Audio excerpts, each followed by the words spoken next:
Yo, did you guys see what's going on with what's his name? Is it Kirk? Kirk? Charlie.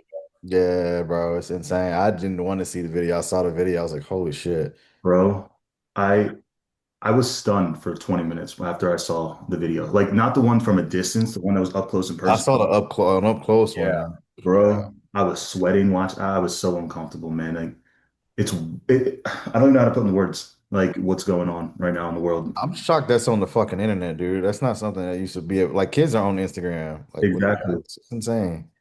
Yeah, I Exactly. got a text message from a friend and he'd even like give me a heads up. It was just a video from like Twitter. And I was like, what the heck is this? So I pressed play and I just saw it. I'm like, and I literally just look at Caitlin and I'm like, yeah, you need to not look at my phone. Like, don't even worry about what I just watched. So Yeah. I like just walked away and I was like in shock like you, Alex. I think I sat in my room for like 10, 15 minutes and just was like, what the hell? You know, I don't want to compare these two because like sometimes it comes across wrong, but like I got the feeling of like numbness. You remember when Kobe Bryant died and you didn't really, it was like you didn't believe it. You know what I mean? You're Yeah. just sitting there, just kind of mouth open, like, no, there's no way, right? This has to be false. When kind of saw everything, I kind of had the same numbness to it. I was sitting there, mouth wide open, just like in awe, and I don't know if I don't know what it is, man. It doesn't matter if you're left, right, front, back. It doesn't fucking matter, bro. It's a human being. You know what I mean? Yeah. You know what it is, man?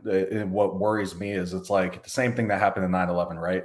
And Alex, you're a little young, but flying back before 9, he is. Okay. Flying back before 9/11, there was like no security to get onto planes, right? And you could just get on and you were literally in security for like 5 minutes.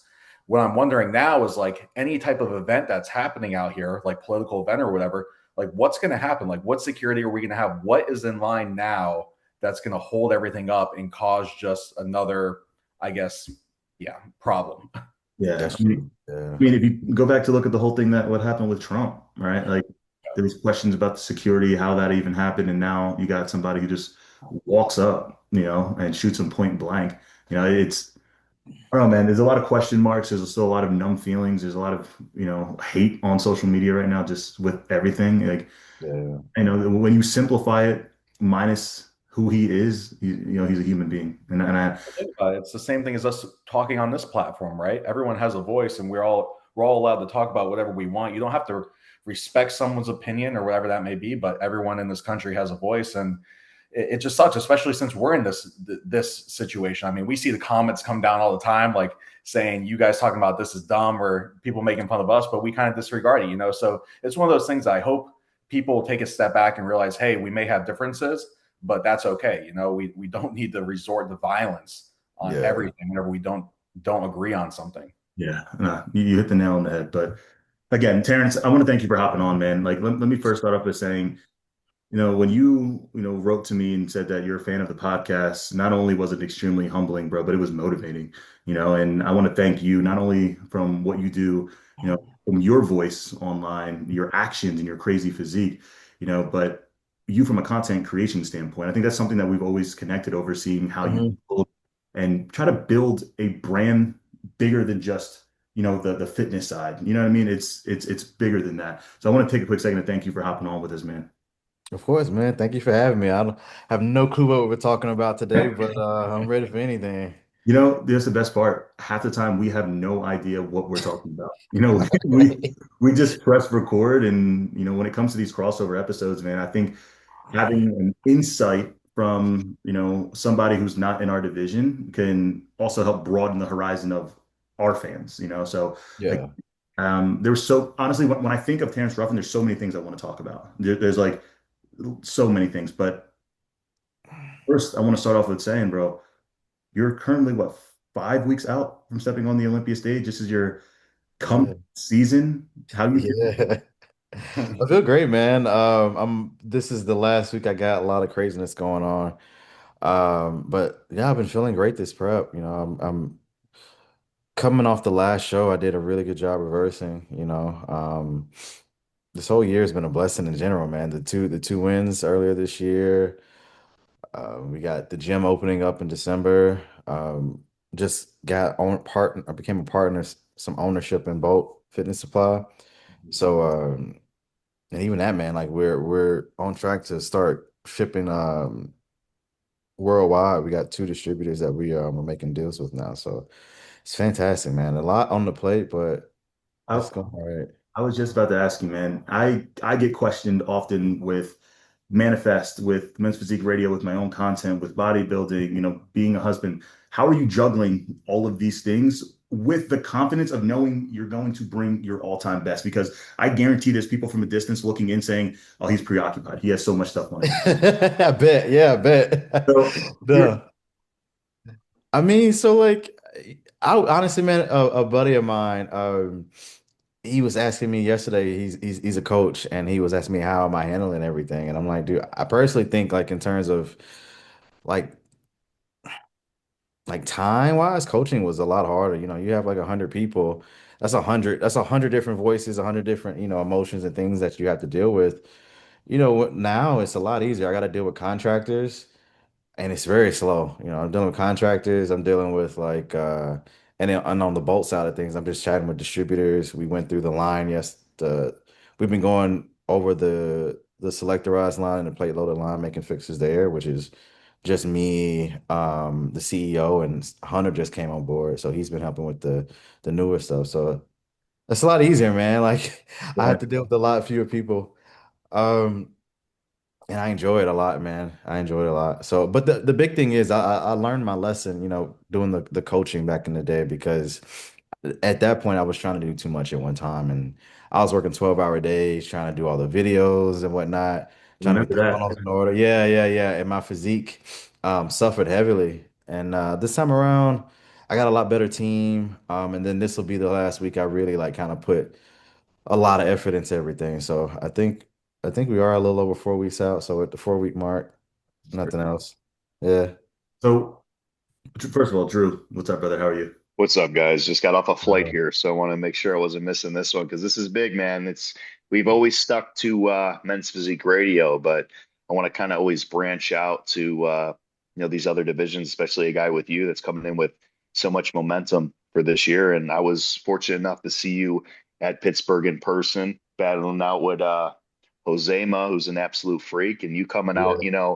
and putting everybody on notice. You know what I'm saying? The great thing about you is the way that you explain and articulate things. I think you're a very intelligent guy. The way that you break it down, the way that you explain gives people another perspective, right? So it's definitely entertaining, but at the I same time, appreciate we it. we definitely pick up a lot of messages and a lot of the gems that you put down. And I remember it was Pittsburgh classes in session, right? So Oh, yeah. You said Ramon. I know you're watching, and it's always really fun to see, especially with the competitive nature, but knowing that it's you mean business, bro. Like you work hard and you got everything going on. And all these guys too, they got a lot going on too, but Mhm. everybody brings their best in 4 weeks and we're just pacing ourselves. So definitely excited to have you on here. Thank you, man. Thank you.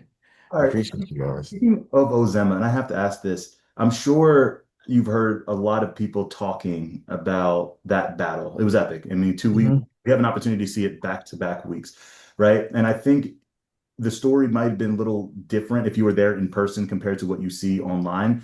But I'm curious from your perspective, right? Your physique versus his physique. What do you think the reason why you overpowered him and, potentially can carry that into the Olympia?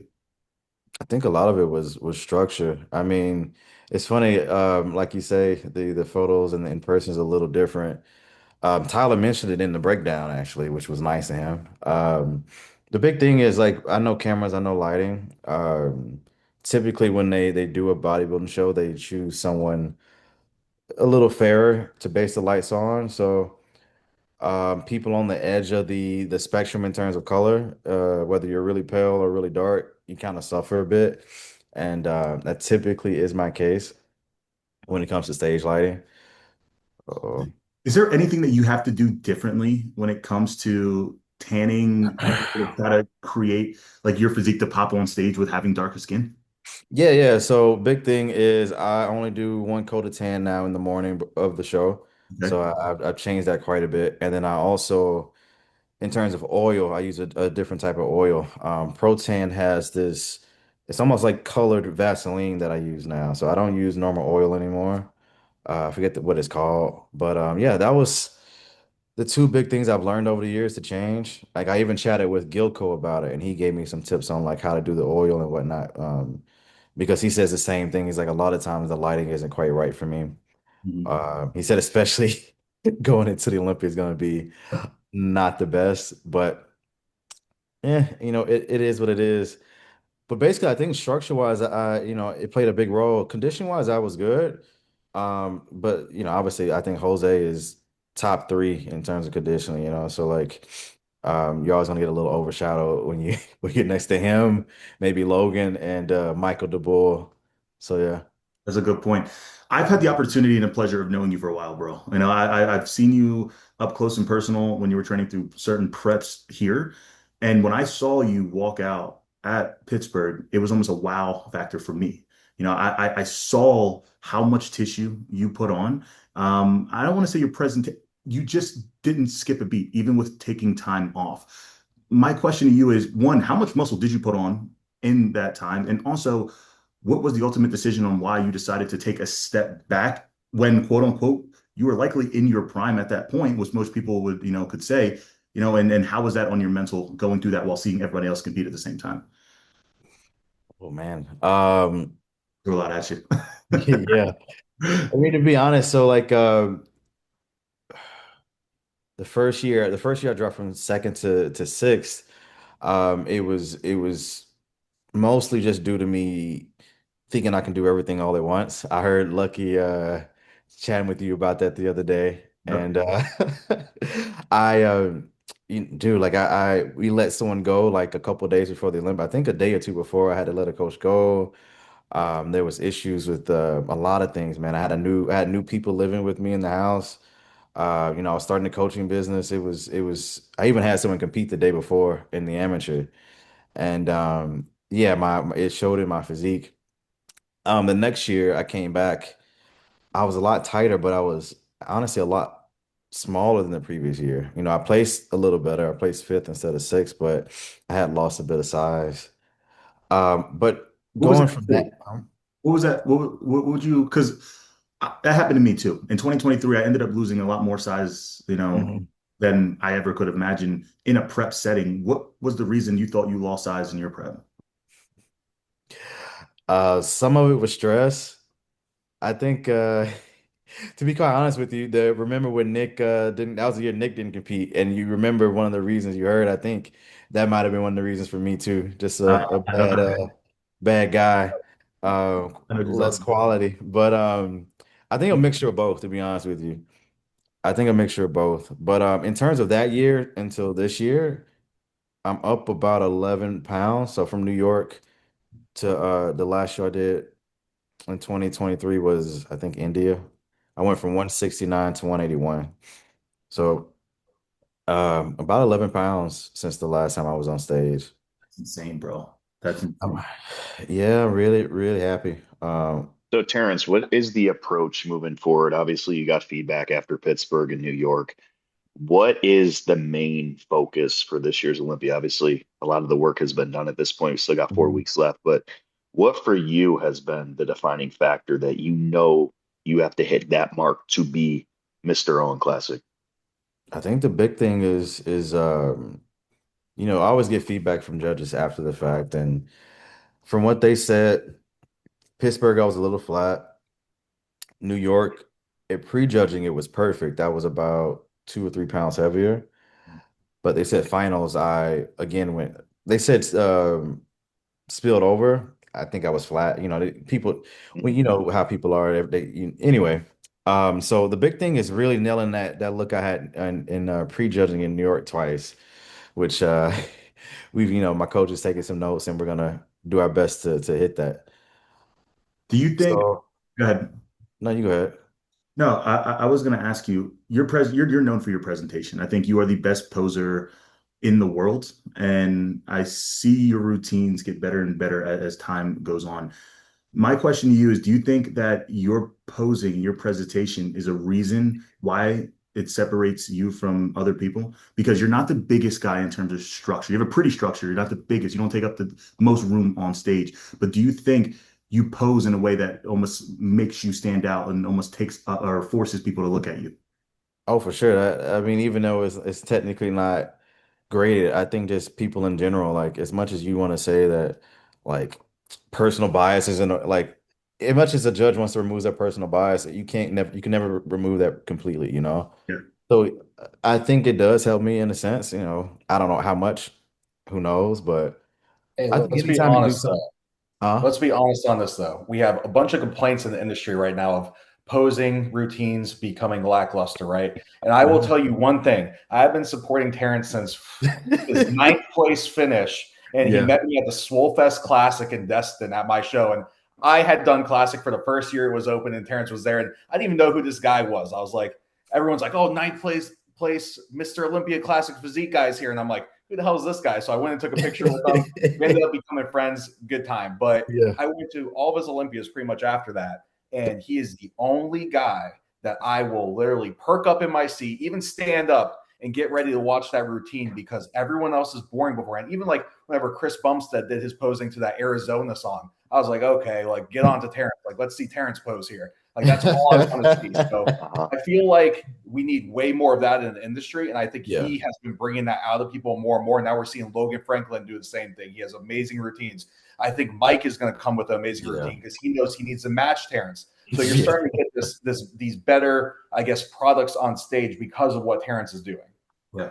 It bodybuilding was or posing was a lost art form. I felt like Mhm. it almost felt like people treated it as if it wasn't getting judged. And then you have people like Terrence who almost creates an entertainment aspect out of it, which I don't feel like we had before. Yes, we had certain posers, of course, but Terrence did it in a way that was so eloquent. And I'm going to sit here and say this and hope it doesn't come off as weird now that I'm looking at you, but I will never forget the posing routine. It was the Arnold Classic. I believe it was I'm a Survivor. Am I?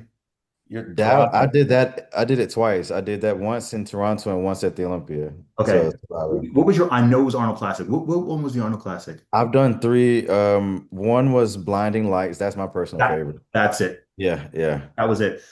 When I watched this, I would never forget this. I was watching it on my TV. I had people around me. I stood up and bro, I had tears. And it sounds crazy. That was the moment that I realized how much impact that posing can have. And I'm telling you, so when you sit here and say that, they might not be judged, but like you said, everybody's human. There's 100% of that human aspect. There's people watch that and it pulls out emotion. Because I know as a fan, I'm sitting here watching that, having emotion. How do you choreograph your routine in order to bring and present, whether it's a story or a look, whatever it is, man? Because it seems like there's so much going on in your routine, but when you do it, it seems so simplistic at the same time. It's that's a tough question, man. It always starts with the song, man, and that's what like. There's been certain years where I've struggled because like I don't know, man. It sounds weird, but I'm just not feeling it. I haven't found a song that really, really clicks. Um, This year, you haven't yet? This year's good. This year's been great. You know, Oh, I okay. think going into even the last two shows have been pretty good. It was the right before the break, like it was getting really tough to find a good, good music that connected with me. Mhm. But always the music always comes first, man. And like you said, like when I hear a song, like I feel it and I feel emotional listening to it. And I feel like when I feel it, like that's when I make the best, routines. And I think people can tell whether or not like I felt a certain way about a song. Mhm. So that's always the first thing. And then the next thing is like it's like a mix of things, whether it's I'm trying to there's like a new pose I really want to add in because I added some muscle somewhere, a new transition I want to do to challenge myself. Uh there's certain words in a song that I try to like emulate. Like Mhm. there's I don't know, there's not like I grew up in like a Baptist church and they had this certain dance form called it was like miming. Like they would dance to gospel music and they would choreograph it to the words. And like I drew inspiration from that, like trying to match my movements to the words of a song a lot of times. And it just kind of comes together like that. Yeah. Mhm. When having a pleasure to watch you pose and practice at MI40, a handful of times, I noticed something in your posing that a lot of people don't do, and it's just it's might seem simple, but it adds so much to it. A lot of times it's the hand and then the finger movement that you do. Yeah, yeah. And is that something that you practice for, like little things? Like I see how slow a hand moves or how fast a hand moves. Like, Mhm. is that something you actually practice, or is that just something innate at this time? It's a little more innate, but like I think to get those tiny movements like you're talking about, like the hand movements, like maybe a slight turn in, your head or your eyes. I think that's how you get to like that next level, like the really, really small details in the song. Yeah. Have you freestyled any posing on stage? No. I always, So I, I always wanted to ask yeah. So my personal opinion is like you can make a good routine freestyle. And there's a lot of people I think are good posers and they freestyle, but I truly don't think you can make a great routine freestyle. Like something that's remembered, you know what I mean? Like I don't think it's possible to make something because if that's you are good freestyling, imagine how much better you could be if you actually found the right thing. Because it seems like you have a specific way of going about how you choose a song, how you get into it, and then certain things from like gathering from church and things that you've done. I don't think yeah. everybody has that access to do it. That's why not everybody can emulate what you're doing. Hmm. Let me ask you this. Who do you think right now, if became a better poser in classic, would do would have more success on stage? Easy answer. Oh, oh, you're gonna say Ramon, I guess. Yep. I guess Ramon Yep. gets the most shit That for his makes sense. posing. That makes He gets a sense. lot of shit. Yeah, Oh man, Oh, he's talking he big. freestyles. He freestyles it. I Yeah, believe it. Yeah, I believe that. yeah. But dude, it's sad because there's a lot of great poses that don't have the muscle to be recognized. I've seen some really cool routines over the years, but because they haven't won a show or something like that, they don't get the same type of respect. Yeah. Yeah. I want to talk to you about Urs, Okay. and I actually want to start off by asking a question that was actually raised to me. Chris Bumstead left the division. We have the crown, I guess, up for grabs. You have Urs, who, was a rising star. I can't even say rising. He was a He star was just yeah. in the classic physique division, now is also gone and having success in another division. My question to you is, do you think that this period right now for classic physique is extremely important because there was so much momentum just a year and a half ago compared to at least what it feels like right now? Do you feel like this is a position right now for somebody to come along and either can carry the torch, or could this be a make or break year for classic physique? I didn't think of that, but that could you might be right, man. Like in the Western world, like, I obviously have a decent following, but it's not even close to, Chris's and hers is probably double mine as well. So I think, in other countries like, Brazil is Ramon's doing just fine. They got a lot of great pros coming out of Brazil and classic. But I think in a lot of Western places, we kind of need that push. Like I already know that we don't get as excited about bodybuilding as it is. Mhm. So I think it is an important year. I didn't even think of it in that way. And because you got to understand, like, and I've been sitting here thinking about it. They're comparing all these people who can move up. They're talking about Ramon, barely making weight. He has to do something, Mhm. crazy things in order to get there, right? And now you're seeing other people just leave and having success there, and that's what, kind of raised the question. I was like, where is classic physique right now? It went from probably the most profitable slash entertaining division, and now, you know, there's a lot of question marks. Now there's people like you, which makes it exciting for having a comeback. And but who knows? That's really where we are right now. But I'm excited for it.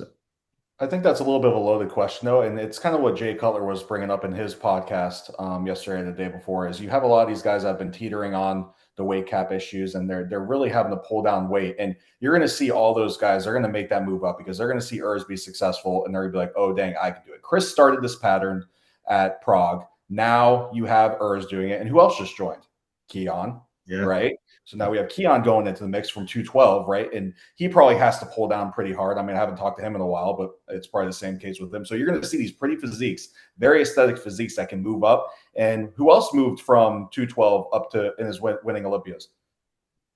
Yeah, Derek. yeah. Eric, yeah. Eric, Okay, so we Adi. have these guys that are at the top that were in other divisions already, and Jay is exactly right. You're going to start seeing this mass massive move, but that's okay because then it's going to bring these guys that are men's physique that are starting to get a little bit too big. They're going to move up in the classic, and it's exactly what these divisions were made for: is to move up the ranks. It's to start off in men's physique. You have the pretty small physique, then you grow into classic. You go from classic to open if you want to do that, and then you become Mr. Olympia. It's literally what this was designed to be for. So you think Just got to bodybuilding? have the structure. That's what's pretty much the Yep. end all be all from all across the board. It's just Yep. having the structure and then filling it out as you go. I mean, not everybody's going to do it, but you're seeing more of it now, right? Because the body always wants to grow. Yeah. So even with men's physique guys, a lot of these guys, I struggle with the weight cap. I don't know how much longer I'd be able to stay here. You know, I'm only 30. Imagine another 3, 4 years staying at the same weight every single year, you know? So, it's exciting to think about.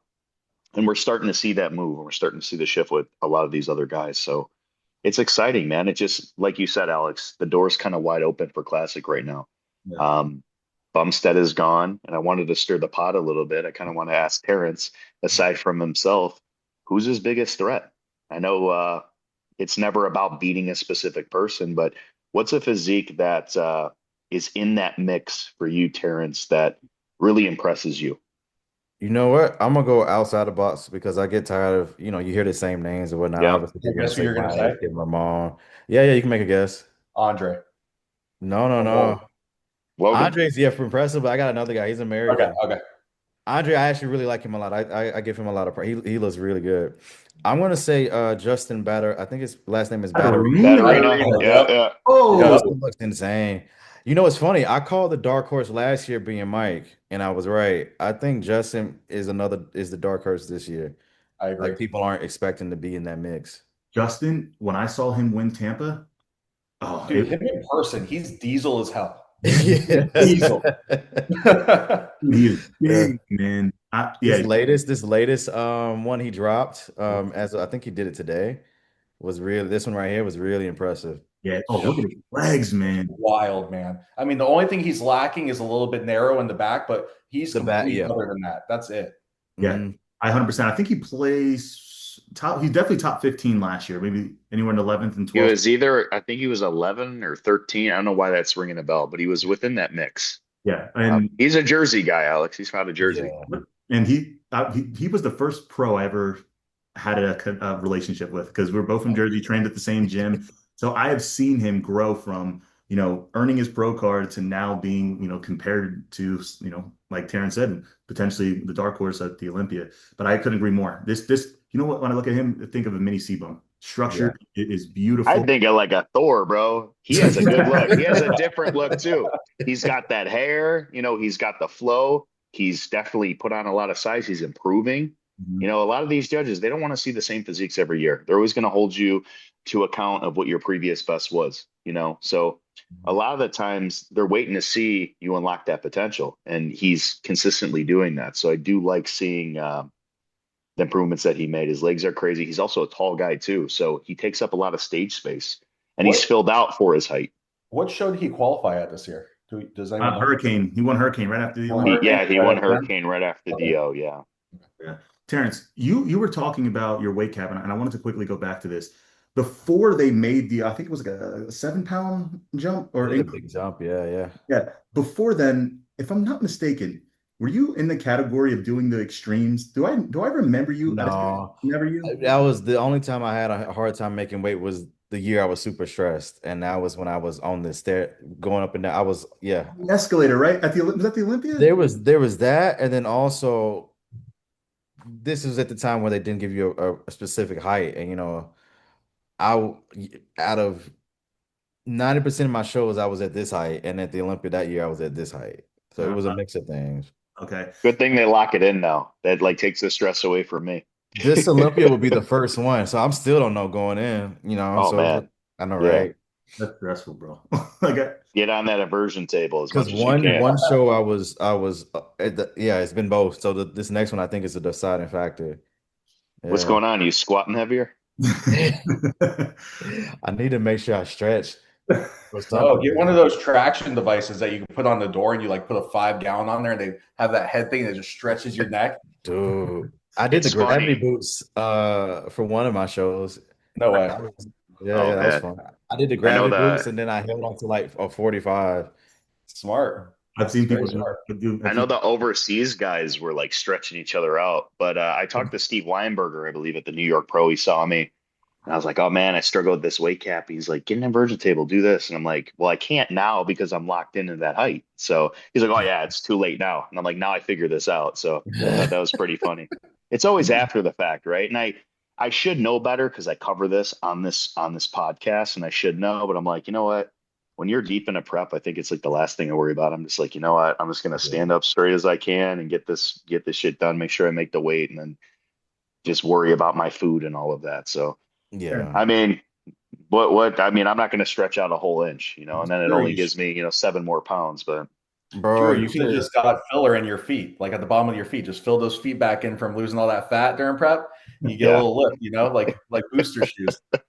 Terrence, but like post-it notes or something. I Yeah. mean, I thought about everything, but it was like I said after the fact. It's like it is what it is. But at least now, you know, I could always give some advice to these newer pros or whatnot. I wanna cross over here a little bit. Are you at all up to date with men's physique? somewhat. I mean, I know a good amount of people. I don't, All right, yeah. then let me ask you, what physique stands out to you that you believe should be quote unquote the standard of men's physique? Not who has your favorite physique, not what do you think the standard of men's physique? When you think of men's physique, what do you think of? That's tough, man. From the front, I would say Brandon. I love his front, dude. His front shot is really, really nice. Mhm. From Mm. the back It's is a little tougher, man. Um, hard just to pick one person. yeah, it's a lot of good backs. I mean, I'm tempted to say Aaron Banks. I like his back a lot. It's very hard, dude. Like, I don't understand men's physique at all half the times, like how they do the stance. Either Like, do we. That's why we're always to wrong. be honest, Yeah. you know. But yeah, I would say those two. Definitely Brandon from the front, man. Like, I I Pretty, really, agree really with like that his one shot. Yeah, I think yeah. he's the greatest front shot of all time. I think I agree. it's easily. it's And not even just him at his best, I think, period. yeah. Any show that he's ever done, you could take his front shot, and I don't think anybody's close. I really don't. Yeah, I agree. I want to ask you this too, from a outside's perspective, you know, how do you view men's physique? I know this is very broad. No, I know what you mean. Yeah, yeah. No, I I'm know men's physique gets a lot of shit. You know, I think it's silly as hell. You know, a couple of reasons. Like, number one, like I just love bodybuilding, and I understand loving something or even just doing something because you fit in that division, right? So like even with women's bodybuilding, I respect any woman that wants to do women's bodybuilding, even though they get a ton of shit. You know, that I think out of any division, women's 100%. bodybuilder gotta love it more than any other division because there's no money in it, there's no love in it. They do it 100% out of love. So but Mrs. E, dude, I'm happy as long as everybody else is happy. You know, I don't care.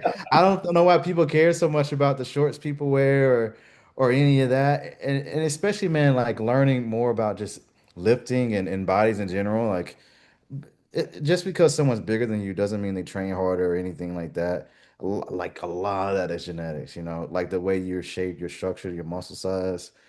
So no, I don't agree with the hate, to be honest with you. Yeah. Yeah. Do you think that this is coming from our good friend Milos? Do you think that men's physique should increase the length of their board shorts, or do you think that it could be crossing the line into classic too much?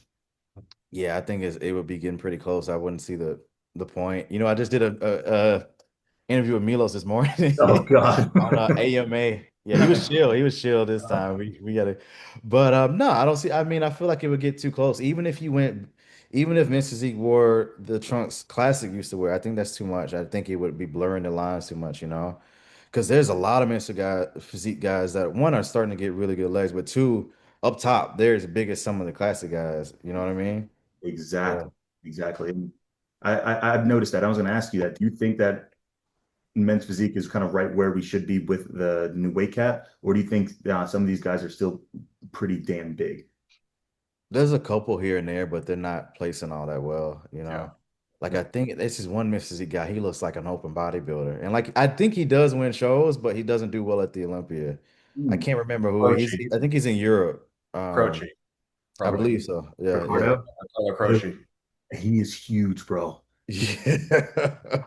Yeah, but he's when you see him on stage, because I'm always next to him in the lineup by my last name, Yeah. he is with his proportions, but he's still about 180 on stage. Yeah. Holy shit. I That's would have never guessed he was 180. Yeah, but that's the thing. It's all the illusion. Look at you on stage. You Okay. know, Yeah. you outsize a True. lot of these guys because of how small your waist is, therefore making everything just pop even more.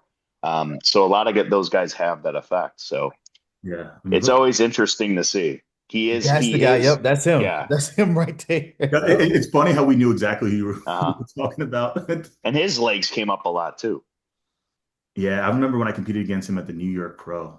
He's always like a week out looking, bro, even in his off season. We talked about posing. He's one of those people that if he could just pose a little bit more comfortably, his physique would be Yeah. so much better, bro. He doesn't know how to be comfortable on stage. You know what I mean?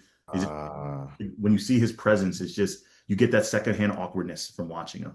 You know what I I mean? got you. Yeah, but My thing is like, especially like I'm also chat about it with bodybuilders. I'm like, dude, like, why don't you work on your posing? You know, like yeah, I there's soap and bodybuilders that don't know how to flex their rectus femoris. I'm like, bro, like you've been doing this 10 years. Like what's wrong with you, you know?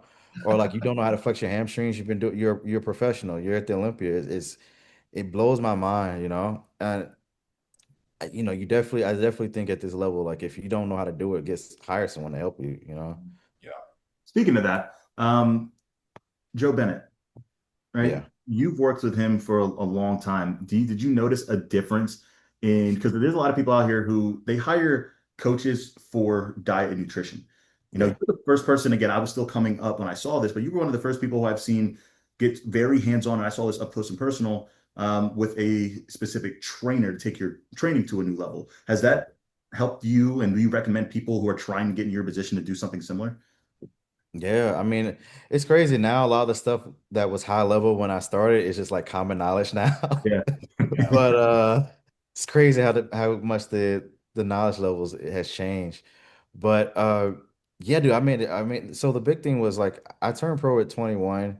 You know, I had been competing like a year and a half. I didn't know shit, you know. And he reached out to me after my first pro win. And I had taken like a year and a half off because I turned pro in bodybuilding and I didn't compete until Classic came out in 2016. And throughout that year and a half, all season, I gained like 2 pounds. So I knew I didn't know shit and I need to figure out a way to put on size. So he reached out to me. I looked into what he was doing and I saw that he was at Ben Pakowski's gym and I was like, yeah, sure, you know. So for like I'm starting to forget all the details. I think a year straight, I would go down once a month, That's what it was. from Yeah. from Fort Walton Beach to Tampa, and I think that's like, was it 6 to 8 hours, like 6 to 8 hour Oh, drive, God. Tampa to, I don't remember. It's pretty damn far. Like it's a full day trip. I would spend the weekend there. We would do 2 sessions a day, and I would drive back for to the base because I was still in the military. You know, it wasn't until 2 years after that, when I moved down to Tampa, I got out the military and I was figuring out if I should go to where my coach was, Matt Porter, you know, the guy do my diet and my protocols, or should I go to Joe? And I was like, it makes more sense to go to the person that's gonna be training me every day. Yeah. And that was like, you think that was a one of those evolutions in your That was a big jump. So again, like at that point, the first year I placed ninth. The next year I placed sixth at the Olympia, you know, with his help. Yeah, yeah. So I jumped up a few places. I got a lot heavier. Yeah, it was really good. And then the last year I did drop out down to ninth, but then I moved. That's when I moved to Tampa. I took a year off season with him, and then we moved up to second place. okay. See, Mhm. Mhm. that's that's when Terrence Ruffin to me became that mega star, right? And that's when I started to learn more about your personality, not just your awesome physique. And I think that's the part that became, so easy to like you as a person. You know, one thing I started to notice about you was you started to voice your opinion a lot more once. I'm not gonna say, well, I'm not gonna say once you got there, because again, I started to learn about you more then, but it seemingly was a lot louder then than it ever was before. And then earlier this year, we had Ali Bilal do something very similar when it came to prize money for the Arnold. Now, you don't have to go too much, Yeah. but I'm Yeah, curious. yeah, yeah, yeah, yeah. No, I sent him a message after he did it. I'd say respect, you know, like I'm still gonna do the Arnold, but I do like I always talk about like one, you go where you're appreciated, and like if I was in physique and I if I didn't feel appreciated, I wouldn't do the show again, 100%. So I can respect that, and for him to come out and do that, I thought was good, Wasn't there a point that you even said, "I'm not doing the Arnold unless prize money gets free"? Yeah, I did. Bro, yeah, I was like, no, I'm not doing this shit I again. could tell, bro. I could tell you could tell how pissed you were when you made that post. Like you felt Yeah. the anger behind it. Like it was clean, it was concise, but it was also firm. You know what I Mhm. mean? And I think literally the next year they rose the prize money. It went up like it went from like 6,000 to 60 or Yeah. 70,000. See, Yeah. exactly. So who knows, man? Ali Bilal maybe could be onto something. But I did want to ask you a little bit more about the business side of bodybuilding because that's one thing that I've noticed about you. Like you said, you're part owner in Bolt Fitness, Wolf Fitness as well. I know that's you own. Is it you own your own or how's that I look? own my own gym. We're working on opening it. If things go well, I'll have a bigger piece, but we'll see. We'll see. When did you realize the importance of building something outside of the stage? So this is old. This is maybe show my age. I remember there was this issue where Aaron Singerman bought an Olympia trophy, like a real one. And I'm like, yo, for Mr. Olympia, I don't it didn't no one ever said which Mr. Olympia was. I'm like, if you can be a Mr. Olympia and go broke, so broke that you gotta sell your trophy, is that's you gotta find something else, right? I Mhm. also seen plenty of, bodybuilders from like the 90s and 2000s, like if you're not paying attention, you wouldn't be able to tell that they're struggling. But if you key in on it, like, why is this person doing personal training at this point? Or why is this person, he's like 60, 70 years old, still personal training, or whatever it may be, you can kind of pick up hints to like, okay, they didn't prepare properly, right? Yeah. And based off of kind of seeing how other people maybe did things the wrong way, you decided to kind of turn the tide a little bit. Yeah, yeah. I mean, I looked at guys like Lee and Jay and Arnold, like even outside of Arnold, obviously being a superstar, he invested in real estate, same with Jay, Yeah. guys like that. Lee, he told me, I got to speak with him. He saved all his prize money earnings to invest in his supplement company, right? Wow. So, yeah, that played a big role. Even with my trainer, John Meadows, like John, it took him forever to turn pro. I think it took him like 13 plus Remember, years. yeah. It even long, I think it was longer than that, to be honest with you. But he was probably the most successful bodybuilder, like one of the most successful bodybuilders. Like he showed me his bank account one time when I was at his house. I was He's like, like, do it the holy right shit. way, and this is what Yo, could happen, exactly. Yeah.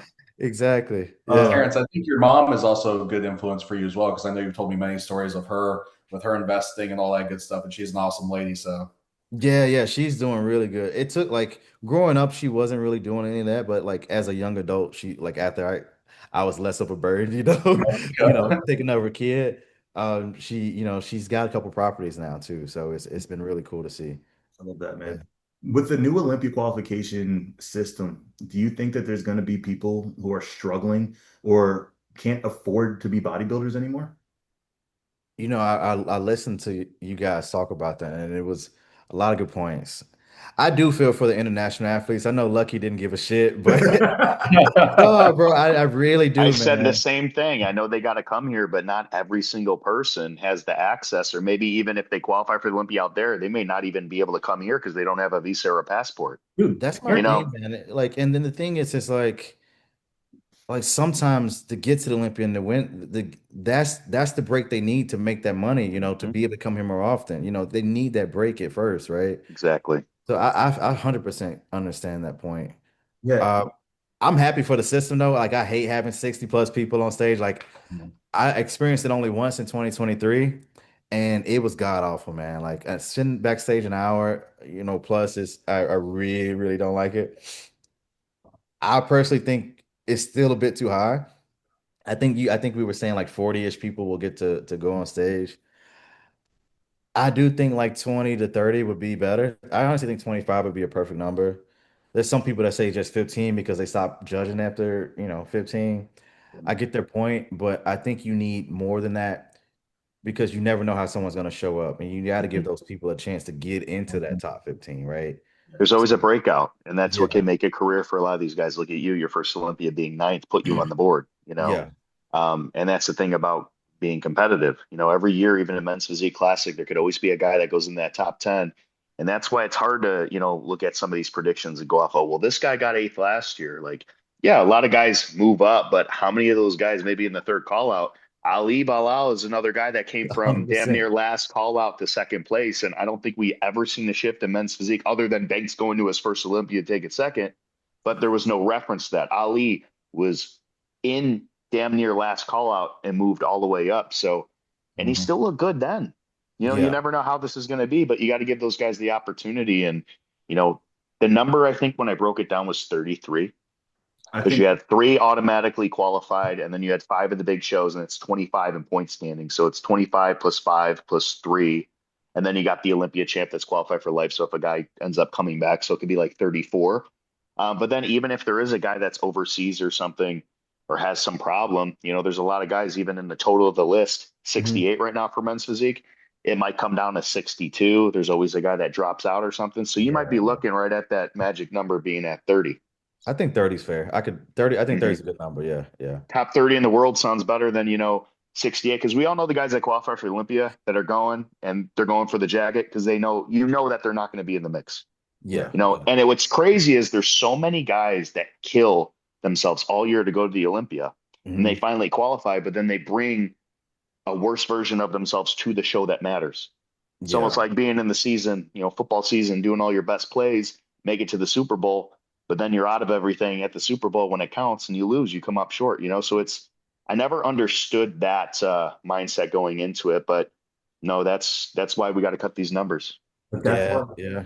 that's why I also think we're going to get more of that. Are people kind of shooting their load, busting their load too early because they're running all of these shows just to get to the show, and by the time Exactly. they get there, they ran their body into the ground. I mean, Alex, this strategy is, or this method is forcing strategy. So the guys that never had strategy, like Deke Walker, first year qualifying, he should have been qualified years and years and years ago. He's picking Chicago Pro. He's picking these massive shows. Like I talked about in the previous podcast. If you see a guy like, for example, Terrence Ruffin on a list after he just won Pittsburgh and New York, and you're a guy that's in that, you know, still in that first call, but on the outside, I would pick a completely different show if my goals qualify for the Olympia. Because 100%. why do this show just to stand next to Terrence at the Pittsburgh or stand next to Josema at Pittsburgh when you could qualify for Olympia and potentially stand next to him at the Olympia? mhm. I 100% agree. Everyone, I always ask people that, and they're like, "Oh man, I want to stand next to the best." I'm like, "Bro, stand next to the best at the Olympia, right?" Yes, Yeah. Like, yes. like when I was placed in ninth and even sixth, like if I saw like Breon or Arash doing a show, like Arash was like second, Breon was top five as well. I would avoid it. Number one, I didn't have a lot of money to be doing a bunch of shows, first of all, right? Like, and I'm like, yo, if I get to the show, I can be next to them there, right? Hmm. I think it's a waste, man. Like, it really is. This is one guy years ago. He would always do the New York Pro, and he would play second or third. I'm like, bro, if you do any other show, you would win it. Like any other show. Never did another show. Never went to the Olympia. People Cause say, "Oh, you're dodging the smoke." It's like, fuck yeah, I'm dodging the smoke. If I see Brandon Hendrickson on that list, you know what I'm saying? Like now it's different when, let's say, I got to be realistic with myself. Being a top 20 in the world or being in that center or third call out, before I crack into the second call out, I got to be in the mix at the third call out. Before I Mhm. get in the first call out, I got to be in the mix in the second call out. Now there are jumps and whatnot, but I always use the analogy with my clients, like you can't have your doctorate before you have your associates. You can't have your master's before you got your bachelor's. It goes up, and you got to be realistic. So if there's a guy on that list, a former Mr. Olympia, or a guy that just has a very superior physique, why don't you wait till your physique can actually stand next to these guys before you even do it? Because even if you do the show to stand next to Brandon Hendrickson, if you're in the second call, you're still not standing next to him anyways. You're just saying, I went on the stage that he went on, Yeah. you know? All right, Terrence, I know you're in prep, brother. I don't want to keep keeping you, but I do want to ask you this, man, straight Yeah. up, no bullshit. Do you think that you can beat Mike Summerfield? He 100%, man. will. 100%, dude. There's no doubt in my mind. The thing is, like, dude, I think for several reasons. One, like it's just an innate feeling in me, but two, logically speaking, I beat him the last time I competed 11 pounds lighter. Obviously, he's improved as well, but I placed fifth at like 169 pounds, right? So I feel pretty good about it. There's obviously some shots he's really good at. There's obviously shots I'm really good at, and I think shot for shot, I'll end up winning the show, 100%. You There was know what I like about you, Terrence? Hmm. Not only do you say yes, you give a reason as to why you believe so. And you don't say it as if you're trying to convince people. You're saying it because you believe it. yeah. Yeah, yeah, That's the difference. And it's not hate, it's not slander. You still said it in a way to where he has great shots. You just think your shots are better. And I believe Terrence has the most classic physique that is on that stage, and I've said that for years. Even So whenever Chris was still in the lineup, I said Terrence has the most he said classic it. Yeah, physique. he said it. I so have. He I've has used he Terrence has sees me my on every favorite physique. post. He has my favorite physique, and I honestly always like Terrence physique more than Bumstead's physique. You know, Agree. take away the popularity, take away all the camaraderie, take away all the, the hype that Bumstead has. I love what he does. I Yeah. love his YouTube channel. It's interesting and entertaining as well to hear him and see the journey that he took on. He's an absolute superstar, superstars. But for physique and the way that you flow and the way that you could actually touch somebody by posing, even if somebody isn't into bodybuilding and you watch it, you have an appreciation for it because you're like, that took hard work, not just the physique, but the way that he's posing that physique and showing it. Not everybody can do that. People could practice all they want. It's kind of like singing. If you suck at singing, you can make yourself a little bit better, but chances are you're still going to suck. You know what Yeah, I'm saying? yeah, Like, if you're a bad poser, you can make it better and be a decent poser. But in order to be a great poser, it's almost like a God-given talent mixed with the hard work. Same thing with 100%. genetics and bodybuilding, and you're the epitome of that. Thank you, man. Thank you. Chris, you said something that Terrence has the most classical physique, and I would agree. Shoulder to waist ratio, He's present. built like the trophy that I got at nationals. He's literally the trophy, bro. Because they used to the men's physique trophy. It was just like standard bodybuilding, everything. He's built like the Hercules gladiator guy, And I mean, it's small waist, wide shoulders. Yeah. There was this conversation about Logan Franklin and Mike Summerfield about one being classic, one not necessarily being so classic.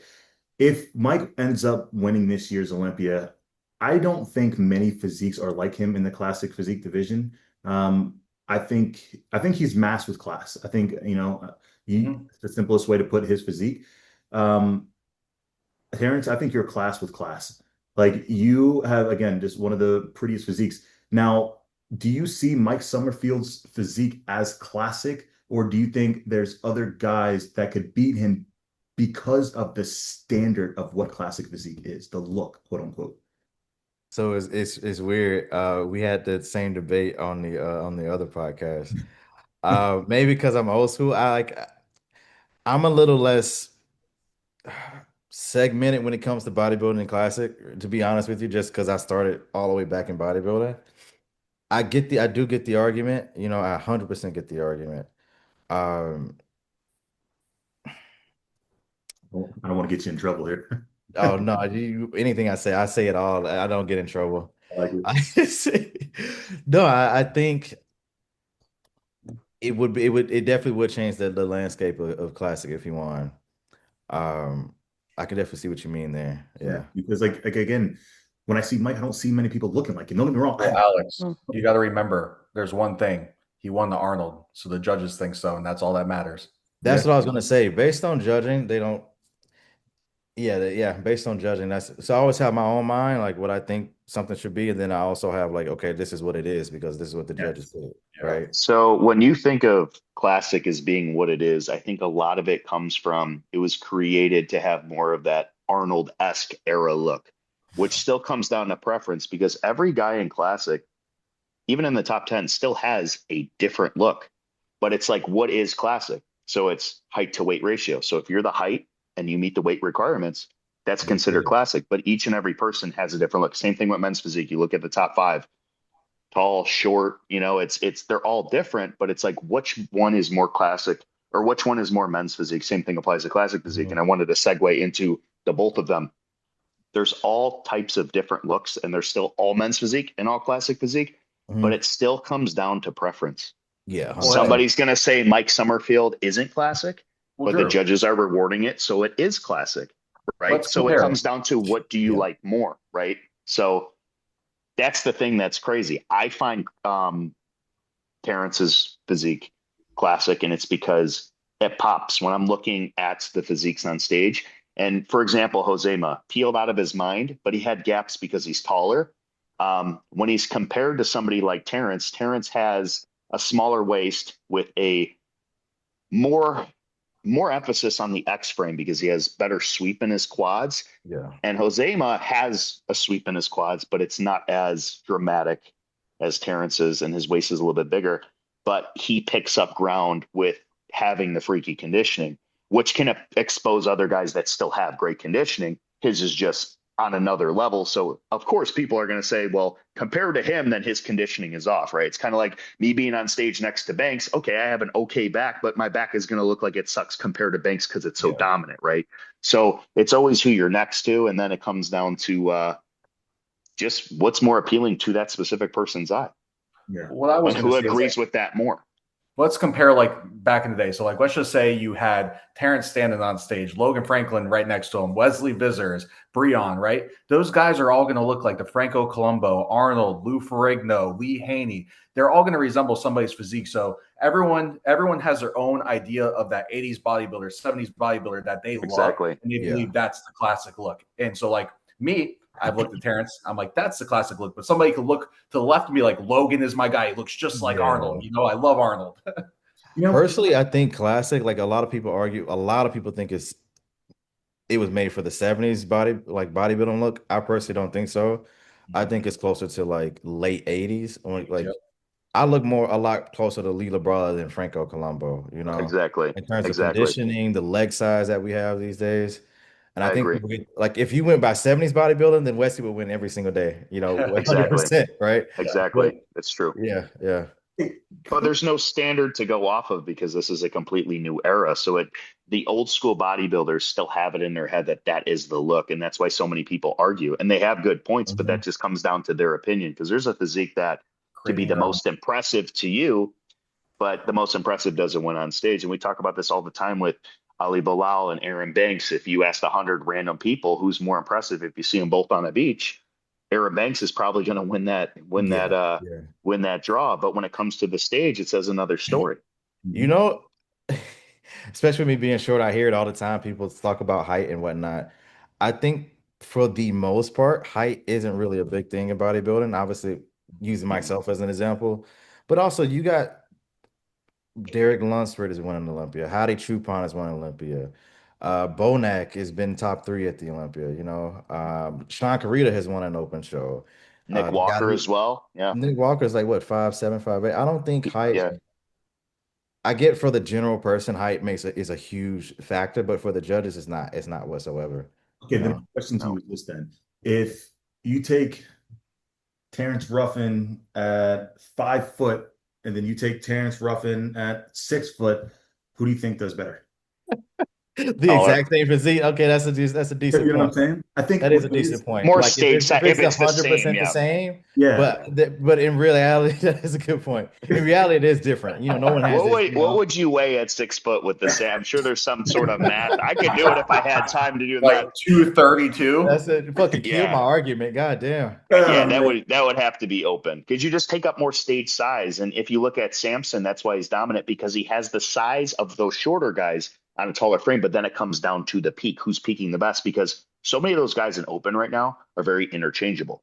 Yeah. And it comes down to peak, right? If one guy's off, we saw it last year. Samson was on and he beat former Mr. Olympia champion Derek, right? So they all have the size. They're all complete from pretty much every angle. There are guys that have certain poses better than others, and there's 7 poses or 8 poses. I forget exactly how many in open, but it's coming down to the average of all of them. And also it's still subjective. Certain judges, based on what Tyler breaks down, he might like a pose over the other guy, but it comes down to the peak. You have one of these guys off, That's another guy could slip in. I think what to 100%. simplify the structure or the conversation is we always talk about classic physique and men's physique having a look. When you really simplify what that is, it's really shoulder to waist ratio. Yeah. In the way that taller guys can have advantages because that shoulder to waist ratio gets exaggerated a little bit more as you kind of get longer. The reason why Terrence's physique is so fucking insane is because his shoulder to waist ratio it's like the yoga in men's physique. More dramatic. It's so dramatic on a smaller, like height wise body, and that's absolutely it's not common, right? Yeah. And that's why he stands out so much. when I first started, my coach was like, "You don't have short guy proportions." That was the first thing he mentioned, No, and I was you like, "What does don't. that You mean?" don't. You don't. No, you don't. Yeah, yeah. Not at all. Okay, brother, I know you're in prep. I got two more questions for you. Okay. One question I have to know, man. Like I said, you create content extremely well. You are somebody who prioritizes the financial side and business side of bodybuilding. You're also somebody who, speaks out. What do you want your legacy to be when you wrap up bodybuilding? It might sound like a cliche question, but I'm generally curious. I think you're a very unique bodybuilder compared to the average. So I'm curious to know, like, what do you want your legacy to be when you leave? You know, I I think the posing side is pretty set, to be honest. Um, Now more so, I want to leave the sport better than how I found it. I think that's a huge thing. Like, and I still got a lot of work to do on that, but You know, I'm sorry to cut you off, bro, but yeah. I'm sitting here. Like I said, I've had the pleasure to speak to a lot of different personalities, and knowing you, and having conversation with you outside of, pressing record, you have so much value that I don't feel gets expressed and explained.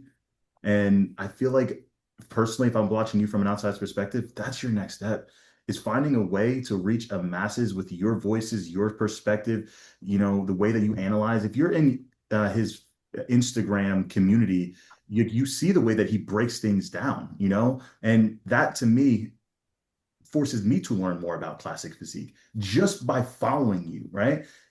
Imagine that on a bigger platform. Like that to me is something that I feel the classic physique division is personally missing. But again, I'm just speaking now. Yeah, yeah. Well, shoot, man. We're hopefully having a classic Zeke version of this pretty soon tomorrow. We're doing the first No thing. You pressure. inspired me to do it, bro. Yeah, I love yeah. it. So I'm Guys, excited. make Um, sure, make sure whenever he posts that video, I'm gonna come back and link it in this video. Make sure you go support him. All right. There you Thank go. you, thank you. Awesome. But I mean, yeah, man, that's part of it. I think like there's a lot of things I notice in the sport that I would love to, see some change in. Like I think, especially at the higher level, like I think guys should honestly talk more about how much they're making. I know that's a touchy subject. People don't like to share that shit. But like for me, when I came into the sport, I didn't know how much I should be getting paid or how much was normal, anything like that. That type, and I talk to people in other industries that are influencers, like, oh yeah, we talk about this all the time, you know, and I think things like that should be shared just so that what's the standard. And like I go. learned that from Dexter Jackson. Like, I don't think he gets enough credit for certain things, but one thing was like his last couple of years as a pro, he didn't accept a contract. He was used to six-figure contracts. And his whole reason for not taking another one was like, if I take lesser than what I think I'm worth, then that doesn't just affect me, it affects every other athlete that comes after me, you know? Mhm. So things like that, I hope to Shed some light. shed some light on like that. That's a big part of it. Love that. Other things I would love to see change would be back in the day, I remember I was watching Pumping Iron 2, not a very popular Pumping Iron, but Is that the one with um, Callum on the skateboard? Yeah. no. I know with That's Rolly. With Generation. Rolly. Oh, that was generation. That was That's generation. Generation Iron. Oh, Pumping okay. Iron is the 19 Oh, came out in the 80s for the female side of bodybuilding. What you oh. don't know is they used to have in-person athletes, like a conference at the Olympia where they would all talk about the future of the sport, right? They would share their grievances, they would share what needs to change, and that stops, right? Like I would love to see something like that come back where, after there we go, yeah. I'm gonna Steve watch that Weinberger's tonight. in this, which is hilarious. Really? But Bev Francis, yeah, he was dating Bev Francis at the time. When he Yeah. gets her at the airport. Yeah, dude, the movie, Yeah. like the tone of Okay. this movie Okay. is fucking weird. I guess it's just 80s culture. Like it's Yeah. really weird compared to the 1971. They didn't really act. It's like do this and hey, Yeah, the yeah. music, the transitions, it wasn't as good, but there's Yeah. a lot of insight in it, man. Because like you learn that Uh, um, I was shocked. They literally show the judges and the officials debating whether or not Bev Francis should be the standard of bodybuilding because of how muscular she was. Like they showed it all, They were yelling at each other, saying she should be, first, last, it's too mainly, whatever. I think we Make it should come have back. that again. I was talking Yeah. with some of the judges and like. They said, "Oh, we just do email now." Oh, I talked to Bob about it. Like I talked to all these guys. Like Bob definitely deserves a lot of shit that he gets, but at the same time, he knows a lot of shit. And I'm curious to Wow. know like how the sport used to be. I listen to Sean Ray too. Sean Ray deserves all the shit he gets, but he's he but he knows a lot, man. And like I think he doesn't know how to speak to people, but he does care. And Yeah. that's my general impression of it. No. You know, real quick, more history. I'm gonna keep it short, but Yeah. there's this quote from Ronnie Coleman where he says, "I didn't complain, and everyone loves it." But if Mhm. you realize what the context was, it was Sean Ray fighting for money for the top 10 people at the Olympia. And Ronnie, that quote was Ronnie fighting against the top 10 people at the Olympia making money. So history like that, I think, is important. Context is important. Context. I fucking hate that quote now that I know where it comes from. It's fucking awful, right? You're right. Like, You're right. and I think like if I like I like I think a lot of people at the top, when at the top, they don't give a shit, right? I think that's 100%. the only opportunity that you have to make change. Like I love Chris, I love Breon, I love these guys, but how much did they actually like advocate for the other athletes when they were in that position? Mhm. Brother, You know, we just talked about this on the last podcast. We just talked about how I don't care. I don't, and this was just men's physique. I don't want to go too far out of it. I just feel like we haven't had a champion that we have great champions. They're great yeah, people, but we haven't had Mhm. we moved the division forward in a way that is memorable. And I think right now that's what It's all short-lived, Alex. And we talked just last night we talked about this. It's very short-lived. Like there's nobody that is really this guy made this difference, and you remember his name and the newer generation remembers, okay, this guy made that change. Like the history that you're bringing up right now, Terrence, like there's a lot of names that you're dropping and we all know of who they are because of the top guys. There's a lot of guys in top positions right now that could be doing some of these things that aren't because they're so focused on what they got going on.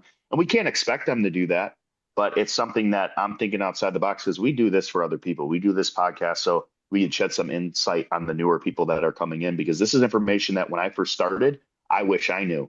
And yeah, talking about the financials of this stuff, it's not about bragging or boasting about what I have and somebody else doesn't.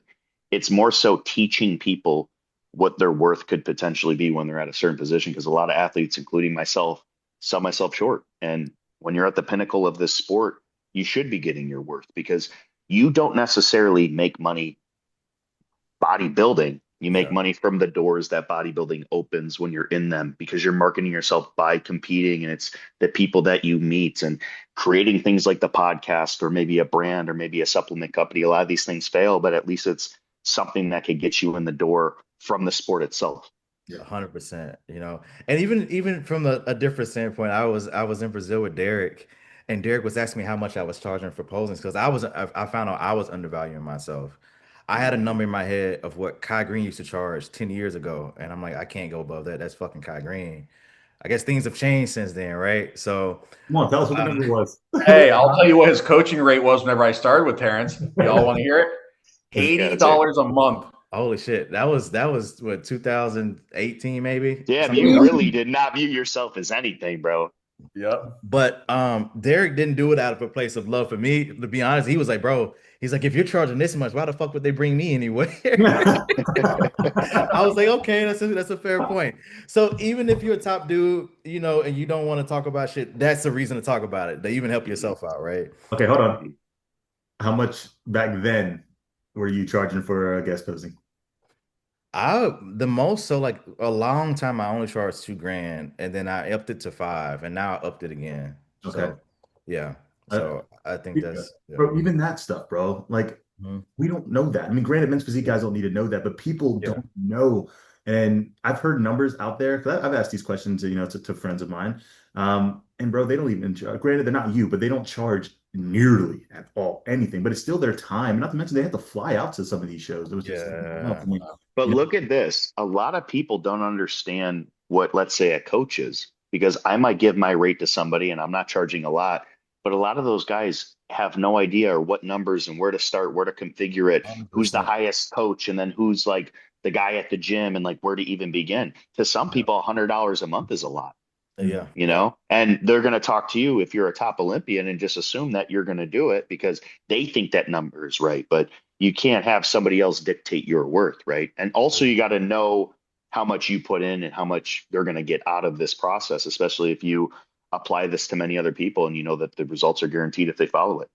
Yeah. My big thing, especially like with these new, I got obviously two new sponsorships and things like that, was one, you need to know your worth. I think that's works both ways. Like you don't want to overpromise and underdeliver, right? Yeah. I think that's a huge thing as well. And a lot of people end up doing that. And then I'm not gonna say anybody, but you'll notice it. You'll have a sign where they switch sponsorships quite a bit, Yeah. right? And what happens is, my impression of it is they overpromise, they got that big paycheck, they went through their contract, and they looked at the numbers and say you weren't worth this amount of money. So they go try it Mhm. again with another company, Drew right? smiling, Drew smiling. Just be You careful. know what that reminds me of? It reminds me, and we all know the guy that's, in the relationship with like the new chick. And then 2 months later, after they post how they're in love and love land, and then they're broken up, but they don't address it. But then they got this new chick and talk about how in love they are again. And then it's like everybody kind of catches on. And then any girls that are following them are like, okay, now, wow, I could see the reputation. And then there's a pattern. It's the same thing with supplement companies. You're Yeah. showing that maybe that it's not working out because there's a pattern of just not being loyal or maybe not upholding your part. So I always apply it to normal life situations because we've all seen it. Whether Yeah. you're a bodybuilder or not, it could just be a friend that you went to school with that, you know what I'm saying? Like Mhm. it applies to dating, it applies to jobs, it applies to, sports, politics, anything that you see, the inconsistencies speak for themselves. Yep. 100%. And the last little sponsorship thing I want to mention is like sometimes you're not gonna get the money you want sometimes. Sometimes it's about like maybe the connections you get through that, or like maybe you can ask for other things. Like I remember one of the best deals I had, I didn't get paid very much from this company, but I got them to match my prize money, like the earnings I got. Mm. And that was a year where that was the year that You were Arnold gonna went up to win. 70K, right? I was Oh, like, oh shit, right? yo, So I was took like, it for fuck a yeah, bro, ride. that was a good payday. You know, yeah, nowadays I notice like no company that I sign with, they don't they're like not doing that. They like we'll give you a set amount and that's it, like a little jump. But that was probably the best thing I've ever put into a contract, right? Damn, Yeah. that's dangerous. I got one more question going off of this because I think Yeah. it would be valuable to newer pros or even competitors. Let's say, you have a guy who's not necessarily new in the sport, but just got his pro card maybe after years and years and years of trying. Maybe he has a full-time job outside, so he's financially stable by just making ends meet with competing, but he wants to take it to the next level so he can really lock in and competing. He doesn't have a physique to win a pro show yet, but he's definitely on par, has the structure, everything he needs, just needs a little bit more size. How should he go about finding a sponsorship or reaching out? And how would you kind of determine where he should start with his worth? Because I actually have a friend that's in this situation, and I want him to know his worth, and I can't go off of what I would charge because he's not necessarily there yet. But from your experience, obviously charging $80 a month for coaching, where would you have somebody in that specific situation start and probably as a base? It's tough, man. Like, so especially with me now coming onto the Bolt team, I'm having to like choose athletes to bring on and whatnot. And basically the first thing is like you have to be real yourself and ask yourself, will I be valuable to this company? Because at the end of the day, the big thing is sales, right? There's so you might have to do a if he's a guy that hasn't won a pro show, doesn't have a big following, but he believes he deserves a salary, most companies aren't going to give you one. The best Not bet even is a salary, but just let's say like a 30-day trial or 60-day trial. How could he sell that himself to a specific so brand he's trying to that get would, in. yeah. Hold Hmm. on. Okay, because I was gonna say, do a trial period and then see your numbers, and if it's good, you get a salary. But um, how what I did, man, I just thought, especially like when I was considering myself going with a brand, especially I don't do it, I haven't done this in a long time, but when I was reaching out, like maybe like 5, 6 years ago, I thought about how can I help this brand? Like, I'm an African American male, that's honestly one thing. I'm like, okay, this may be a demographic they're not reaching at the moment. I thought about class physique being a newer division. I'm like, okay, this is a group of people that you're not touching. So I thought about ways like how I could benefit the company, and I wrote it up and I presented it to them. It wasn't like an actual resume, like see, but it was, a thought out email that I You're was still sent. prepared. Yeah. Yeah, yeah, I was prepared. I love that. And Drew, I want to answer this from a business perspective because I get so many people asking about joining Manifest. Can I have a code, this and that? Terrence hit the nail on the head. You have to put yourself in the business's shoes and ask, how can I provide value? And as somebody who also has worked with sponsors for a long time, I've been with Alpha Elite for over 7 years. I've been with Ghost for over 3 years. I've only changed companies one time ever in my social media career, ever. And the reason for that, provide value that they don't even expect. So when I'm talking, and it's simple, and this is the problem, everybody can do it, but they overcomplicate. Create content. Every company needs content, right? Think outside the box. However you want to do it, keep it authentic to yourself. If you want to get a videographer, awesome. If you want to do reviews of products by just holding your camera, awesome. Whatever it is, produce content and also that the company that you're trying to work with is already kind of doing, right? Yeah. Look at their page and say, you know what, they post stuff like this. That means they like this kind of stuff. Let me do it with my own little personal spin and show them that I'm going to do this consistently and that's how I'm going to provide value. Listen, your friend Drew might not be good with sales. That's the reality of it, right? He's young, he's still building his name, right? And that's something that he's going to have to battle against for the next couple of years until he becomes a household name where he can make an Instagram and people start clicking his link. Yeah. That's the reality. So he has to find ways to provide value to a company before he's able to, just be as you were with Chula with sales, right? Like Yeah. it was easier for you, didn't have to post as much because you've already built your resume up with it. And now you just had to, hey, new drop this, right? But when this comes to somebody who isn't as established, you have to look at it from their perspective and not your perspective. That's cool. You're not IFBB pro.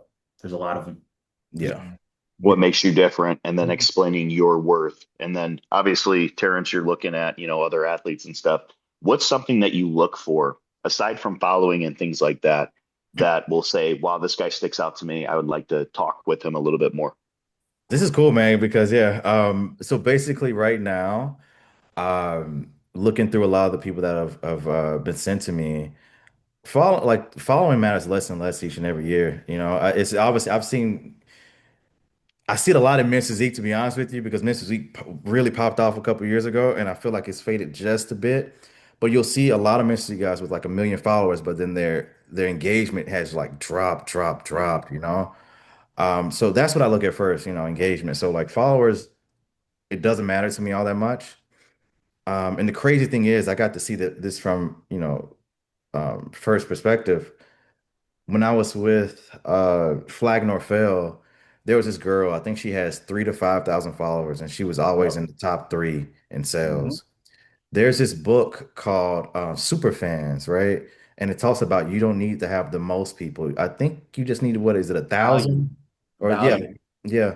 You just need I'll buy a that. start like 1,000 dedicated fans, and you're set for fucking life, right? Hey, I'll give you a little insight. So I'm sponsored by a peptide company here locally, and I Mhm. am probably his number one salesperson just because I have such a good amount of clients that use them. And then people that follow me don't know much about it, and I have a lot of knowledge on it. So they're Yeah, always DMing me, wondering what's going yeah, on. yeah. Yep, that's a book right there. Yep. And I will message them, teach them about it. I'm like, hey, my supplement or my peptide sponsor has this, this, and this. Go to the website, and they'll spend $400 right then and there. Mhm. So it's about the value of the person rather than, or I guess what you said, they're fans rather than the number Yeah. of fans. Yep. So that's one big thing. Another thing you made me think of is I noticed this with me personally more, maybe more so than others. You got guys who are like superstars and they can sell any fucking thing. Mhm. But then like what I've noticed with my own personal brand is I really have to fit the brand. I could be like dead fucking last in sales or like top one in sales. Yeah. When I was with Trained by JP Clothing, like their stuff is really baggy. Trained by JP is like a like hardcore old school bodybuilder. Sales are fucking garbage, right? Now my sales are great with everything. Even with Rise, like my sales weren't the best. I joined Rise because I thought I'd be able to get that a different demographic. So when I talked to you about talked about it earlier about other benefits to a brand that you might have. I was like, oh, I'll be able to get into like the fitness influencer side of things. They give a fuck about me, to be honest with you. But with Raw, dude, I was number one in increased sales, the first 4 weeks I was here. So it really, like for me personally, I have to fit the brand. And their type of content has to match my type of content, you know. Mhm. And that's what I'm looking for with Bolt. Like, I was sent to all these people, I'm like, dude, this person doesn't ever post about their training. Like, I don't trust people that change the way they do things that when they cop with the brand. I know that's very rare. So like when I'm looking now, like, okay, do they talk about training? Do they post their training? Things like that is important when I'm looking for people with Bolt right now. Love Yeah. that, bro. Even just me sitting here, been in an industry for a while, I've gotten so much value just hearing this because it's a different perspective. I never even realized half. Yeah, yeah. Never So I realized. always ask people, man, like, I'm like, because this guy was asking, he's like, oh, I want to be with Gas. I was like, bro, you don't fit Gas, bro. Like, you really don't. Yeah. Like Branch asked me about. He's like, bro, you ever thought about? I was like, dude, I wouldn't be able to sell shit for you guys. I guarantee you. You Yeah, know. I've heard. So I think too many people focus on what they're going to benefit from and how they can Mhm. help themselves so fast that they're overthinking it and they're not focusing on what they could bring to the table. Because when you realize you're a part of something that you benefit from, but at the same time they're benefiting from, Mhm. makes it more fun and fluent. And then you don't come off as the salesman. We've all went to the mall and then you walk into a store that you actually like, and then the guy's like, "Hey, do you need help with everything?" And then they hawk over your shoulder, and then you just want to leave Yeah. because you're like, "This fucking guy is pressuring me." And then Yeah. you come back when like a different guy's there. I always like the cool guy. It's like, "Hey man, what's up? Like anything that you need." Just make it casual, because you're not worrying about what's going to benefit you. And I got to make all these sales. Sometimes you make more sales by just, being yourself. 100%, Mhm. man. Hmm. 100%. I agree. I agree. And you know what? Before I forget, a friend of mine, she is looking for athletes, MPA supplements. That was my coach Matt Porter's company. She just reached out to me and she even agreed. She's like, I'm not looking for a person with a huge following because they never fucking do what's in the contract. She's like, I want someone small. So if you got a smaller following, you can consistently post and get stuff to her. She's out there looking. So Awesome.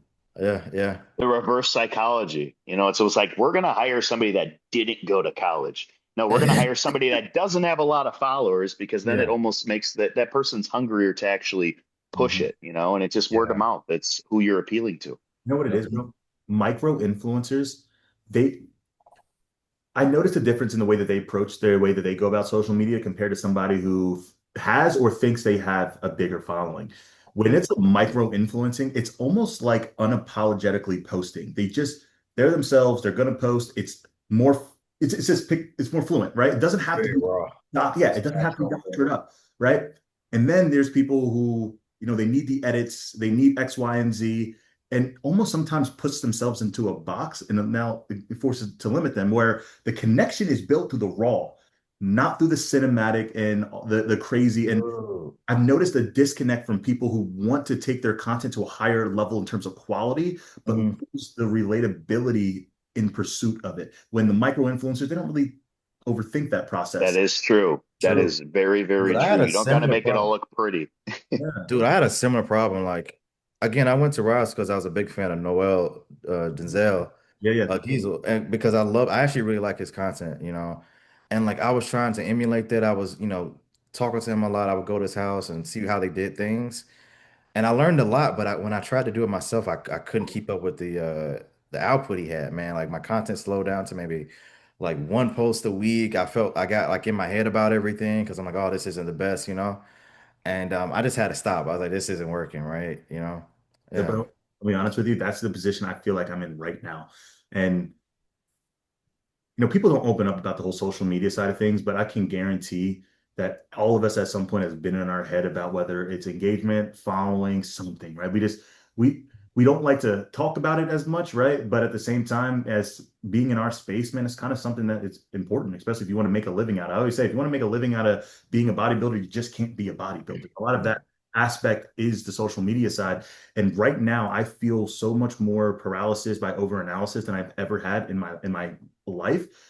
And Terrence, you just saying that almost to simplify things in my head. It's like, bro, just stop. Just like post.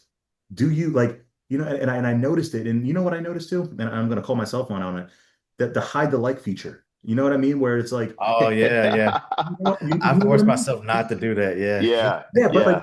but the reason I say that is because I found myself caring way more. And Uh-huh. And and the crazy thing is, I'm still getting way more engagement than I did when I just didn't care, and I don't know, man. I just kind of want to bring back the ease of things. And anybody out there who's struggling with that right now, because I can guarantee right now you're on the treadmill and you're feeling this in your heart, like simplify it, man. Just post that post, get off of your Instagram right away, and go Mhm. about your life. Just And forget about it. Yeah. 100%. Yeah, just go about 100%. Glad we talked about this because we're just talking about everything that we've experienced one way or the other. And we just kind of segued into this, and it's funny how This that was supposed to turns be into over that. like That's 30 why minutes we never ago. just Yeah, I'm plan on having a doing. good time, Yeah, man. yeah. It's always like I had my questions, and it's like it segued into this, and I think it's very beneficial. We never covered this before.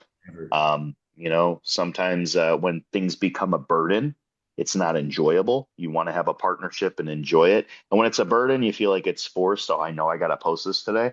Put on a fake face and do it. The people are going to see that, man. Yeah. When you talk to somebody that comes off like earlier when I said Terrence was talking about how, he explains, why he believes he's going to win. And when he says it, it's not like he's saying it to try to convince us. He believes in himself. When you're representing something, people can see through that if you're trying to convince them to buy it because it's good, or this is really good. Like this is fucking good. I'm taking this not because, they're paying me or anything to say this. Like I'm going to post this even if I'm not required to, because this is something I think would benefit other people. Hey, listen, this pre-workout that I tried is one of the best ones I ever had. I don't get an upset stomach. I'm not getting cold sweats. I was really dead 4 weeks out. This got me through that workout. I'm going to share it with people. You Yeah. know, Yeah. When they we get benefit from it. Mhm. 100%, man. All right, listen, Terrence, we've had you on here for a while, brother. I got one final question to Yeah. ask you. It is the question that everybody gets. Where do you store your syrup? Is it the pantry or is it the fridge? I've I have a I bad thought it was gonna feeling. be serious, yo. All right. No, I in the fridge, I think. Yeah, in the Let's fridge. Yes. go. Yeah, yeah, Yes. yeah, yeah. Is That that is so That's the right white of you. answer for me. That is so white of you, Well, bro. me and it is? Chris. Yo, that's wild. No, I put it in the fridge. I knew So there Oh, was does a reason why we Sandy. were friends. So does Sandy. oh, Really? Oh shit. Okay. Okay. where did Oh, Andrew. he got Yo, to? He yo, got one last thing. Yo, I yeah. don't know. James, he's a class physique guy. He's talking about putting together sometime throughout because the women's have their NPC IFBB NPC event. He Mhm. was saying, "Oh, we should have one," and I don't think he's really putting it together. So, anyone out Orlando? there who wants to put it together, I would love to be a guest to help out however I can. I think it'd be nice for us all to meet up, man. I don't know what time of year. I think after Olympia, where everyone's there, but it's a lot going on there. I But love that. So, like, what did you have in mind? stuff like this, man, talking about business, talking about the sport, having guest speakers like Tyler there or Steve to actually communicate with us. Like, when I was a part of Fit Body Fusion, they would have Sandy come speak and like give and Sandy's honest, and that's what I appreciate about her. Like when I asked her a question like, oh, if two physiques are very close, who you gonna pick? She's like, oh, we pick the one better for the sport. If we can't, if it's that close, we pick. I'm like, I appreciate Fair Bro, it. enough. Yeah. that Yeah, is, that's straight up, again, it's and something that we can that's all a find out, reasonable answer. If it's the same, if it's the time, fuck it, you know. bro. Um, That, so that, yeah, yeah, let me first start off with this. I love that. Terrence, I think you were at a posing seminar with us last year. I think it was sometime in Houston, Alpha Land. Naphthalene, yeah, Yeah. I want to do more stuff like that. I think it'd be really cool to do a combination of men's physique, classic physique, bikini, like bring divisions a little bit closer together. And that's why we wanted to start doing these crossover episodes because, yeah, I'm gonna be honest with you, brother. I don't remember the last time I had it. I don't want to go. This was such a fluent conversation. yeah. Like I had a plan, and you can kind of tell if you like kind of look at the start of the podcast compared to how it ended. The last, it was just so fluent and just as if we're talking like, and I guarantee the value that people will get is more out of conversations like this than it's going to be doctored up. You know what I mean? I got you. Yeah, yeah. So anybody out there who's interested in that, comment below. Seriously, if you guys think you guys would travel, Texas or Florida, easy or either or, I think that can be something special. But Terrence, thank you. You definitely let me down with that whole syrup situation, but Sorry, man. but seriously, brother, I appreciate you. Good luck at the Olympia this year. We're rooting for you, man. Thank you, man. You guys have a good night. Good to Yeah, see you, bye-bye. Chris. See ya.